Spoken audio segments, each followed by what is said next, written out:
Nanami Kento was a jujutsu sorcerer from Tokyo Jujutsu High. Standing at 1.84 meters tall with blonde hair, glasses, and a demeanor reminiscent of a white-collar office worker, he was affectionately known as Nanamin. Coming from a family with a jujutsu lineage, his grandfather being Danish, Nanami had a fondness for bread. Nanami sacrificed his life during the Shibuya Incident. Despite sustaining severe injuries after facing off against Dagon and being attacked by Jougo, he pressed on, determined to complete his mission and protect Itadori.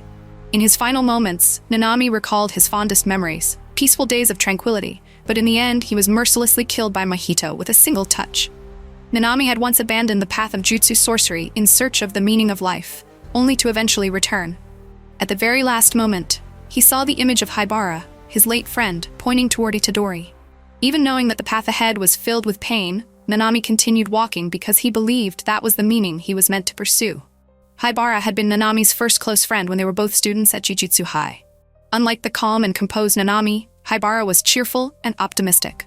However, during a mission in 2007, Haibara was killed by a Grade 1 cursed spirit while Nanami was left injured.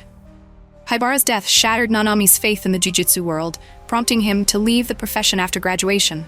On the brink of death, Nami remembered Haibara's final words, "Keep going." That message became a kind of curse that bound him to the path of a jujutsu sorcerer. Nanami didn't want Itadori to repeat his own tragic fate, so he entrusted the future to the boy. In doing so, he found his own liberation and brought his journey to an end. Mechamaru, whose real name was Kokichi Muta, was a student of Kyoto Jujutsu High. Born with a congenital condition that left him unable to move his limbs with skin so fragile that even moonlight could burn it, he lived in constant pain. In exchange, he possessed a vast cursed energy reserve and an expansive range, enabling him to remotely control puppet proxies, including the formidable Ultimate Mechamaru. In pursuit of healing his broken body, Mechamaru once served as a mole, leaking information to the enemy using minuscule puppet spies. However, when Mahito violated the unspoken rule of not attacking weaker students, Mechamaru chose to end his role as a traitor and directly confronted Mahito on October 16, 2018. Although he temporarily regained a healthy body using the absolute medical device, he was ultimately killed in battle by Mahito. Before his death, Mechamaru received a heartfelt promise from Miwa Kasumi, the girl he secretly cared for. "One day, I'll come see you." Mechamaru's greatest dream was simple, to meet his friends at Kyoto High as a normal human being. For that dream, he was willing to sacrifice everything. Later, Mechamaru briefly returned through the Ultimate Mechamaru to aid his comrades. In the end, he appeared one last time as a small puppet, speaking to Miwa aboard the Shinkansen before passing on forever. His final words conveyed his heart's wish. As long as those he loved could be happy, his desire was fulfilled. Reflected in the train window was no longer Mechamaru, but Kokichi Muta, smiling in quiet relief. The relationship between Mechamaru and Miwa stands as one of the rare instances of romantic sentiment in Jujutsu Kaisen. Even the author, Gege Akutami, has acknowledged this.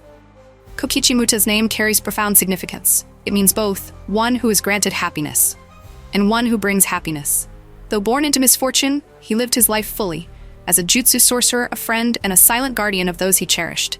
Toji Fushiguro, the biological father of Fushiguro Megumi, was a former member of the Zen'in clan, widely known by the moniker, the Sorcerer Killer.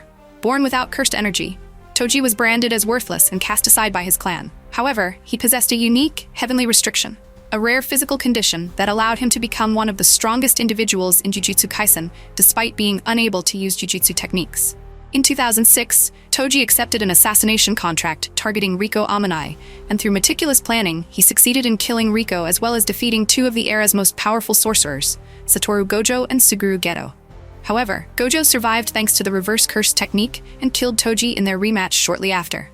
Before his death, Toji thought of his late wife and his son Megumi, whom he had sold to the Zen'in clan in exchange for money, yet his heart remained filled with regret. Toji harbored deep resentment toward the clan that abandoned him and an unfulfilled longing for recognition. Though he lived as an emotionless assassin, he still carried a faint trace of love for his family, especially for Megumi, whom he hoped would never repeat the tragedy of his own life. Over a decade later, Toji was summoned during the Shibuya Incident. After defeating Dagon, he unexpectedly attacked Megumi. However, upon seeing his son, buried memories and emotions resurfaced. In the end, Toji chose to end his own life to protect Megumi, unwilling to let his son become another pawn of the Zen'in clan. Toji felt a sense of relief knowing that Megumi did not bear the Zen'in name, for he never wanted his child to be dragged into the same bitter fate he once endured. Even after losing his pride and emotions, Toji remained at his core, a father full of humanity. The name Megumi, meaning blessing, was the only gift Toji left for his son, a silent wish for Megumi to live a life of happiness, free from the bitterness and sorrow that once consumed Toji's own existence. Kugisaki Nobara was a Jujutsu sorcerer from Tokyo Jujutsu High. She was known for her striking appearance, bold personality, and straightforward attitude. However, Nobara's fate was equally tragic, as she lost her life during the Shibuya Incident. In Chapter 125, Nobara was killed after being struck by Mahito's idol transfiguration technique.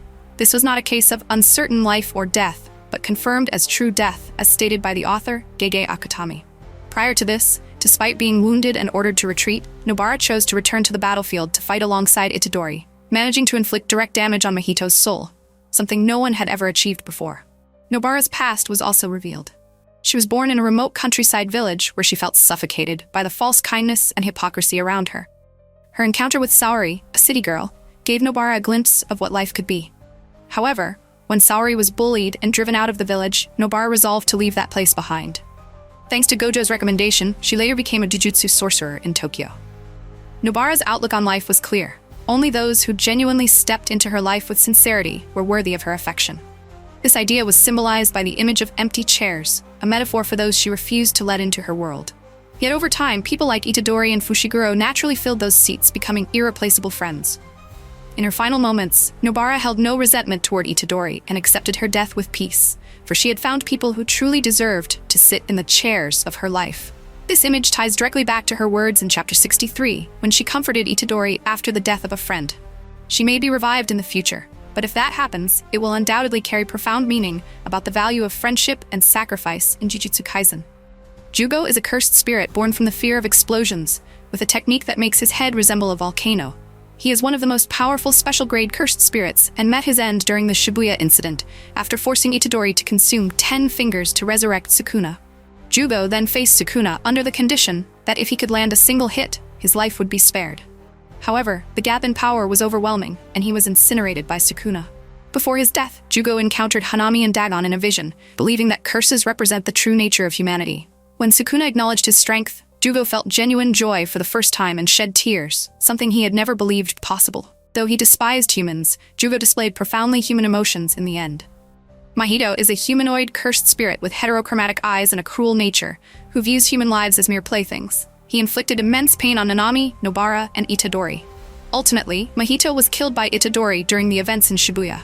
Itadori, fully aware of Mahito's emptiness, ended his life as an instinctive act, an inevitable mission that could not be avoided. Hanami is a cursed spirit born from the fear of nature, gentler than most other cursed spirits, but still destroyed when facing Gojo Satoru in Shibuya.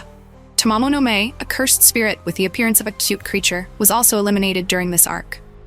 Dagon, the cursed spirit of the sea, once transformed into a colossal monster and unleashed a domain expansion that nearly wiped out the Zen'in group, but was ultimately defeated thanks to Fushiguro and his allies. Naobito Zen'in, the 26th head of the Zen'in clan, left behind a will that officially named Naoya as his successor. However, he also stipulated that if Gojo Satoru were to die or lose his powers, all of the clan's assets would be inherited by Fushiguro Megumi, a crucial foreshadowing related to the power struggles and succession within the world of Jujutsu sorcery. Additionally, the twin sisters Nanako and Mimiko were immediately killed by Sukuna when they attempted to negotiate with the King of Curses, only to meet a swift end. In the end, which character's death during the Shibuya Incident did you find the most heartbreaking? Leave your thoughts in the comments below. Thank you for watching until the end of the video. If you enjoyed it, please like, share, and subscribe to support us. Goodbye, and see you in the next video.